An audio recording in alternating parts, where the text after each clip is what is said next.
টানা বৃষ্টিতে ডায়মন্ড হারবারের সেখানে হুগলি নদীর বাঁধে বড়সড় ধস।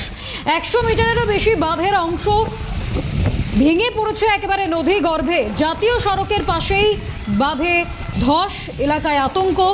জাতীয় সড়কের পার বরাবর বাঁধের একাংশ ভেঙে পড়ায় বাড়ছে উদ্বেগ।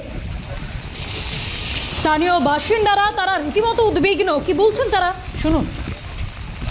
এখানে দেখতে এসেছি যে নদীর বাঁধ ভেঙে গেছে। কাল রাত থেকে প্রচুর পরিমাণে বৃষ্টি হচ্ছে, জলের স্তর বেড়েছে। জাতীয় সড়কের পাশে প্রায় 100 মিটারের মতো মানে ভাঙন ধরেছে। অনেকটা আতঙ্কিত। এর আগে আমি দেখেছিলাম এখানে অনেক মানে পরিমাণে এখানে বাঁধ ভেঙে গেছিল। পরিস্থিতি কি জানি, প্রাক্তন বিধায়ক এসছেন, ICS এসছেন দেখতে।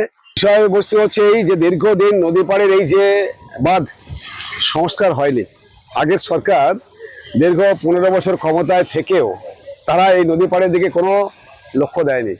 তো সেই জায়গার জন্য এই যে ঘটনা ঘটেছে এটা অত্যন্ত মানে ভয়ের তো কারণ বটেই, কিন্তু তা সত্ত্বেও নদী পাড় ভাঙন রোধ করার জন্য যাদের দায়িত্ব, আমাদের ইরিগেশন ডিপার্টমেন্টের SDO সাহেব সহ তার আধিকারিকরা এসছেন, আমাদের মহকুমা শাসক লক্ষ্য রেখেছেন এবং এখানে যাতে করে আর বড় ঘটনা যাতে না ঘটে সে ব্যাপারে ব্যবস্থা তারা নিতে প্রস্তুত আছেন বা ইতিমধ্যে পদক্ষেপ গ্রহণ করেছেন। আগেও দেখা গেছিল যে জায়গাটা এখন ভাঙন দেখা দিয়েছে, কিছুটা আগে বেশ কিছু বছর আগে ভাঙন হয়েছিল না, সেই সময় যেটা করেছিলেন সেটা ভাইপো মানে আমাদের এখানকার MP সাহেব নিজের নাম ফাটানোর জন্য বা নিজের কে একটু প্রকাশ ঘটানোর জন্য একটা পর্যটন শিল্পের নামে কিছু কাজ করতে গেছিলেন, যেটা কোনোভাবেই ইরিগেশন ডিপার্টমেন্টের কোনো অনুমোদন না নিয়ে, পরামর্শ না নিয়ে তিনি সে কাজ করতে গেছিলেন, যেটা কোনোভাবেই করা উচিত নয়।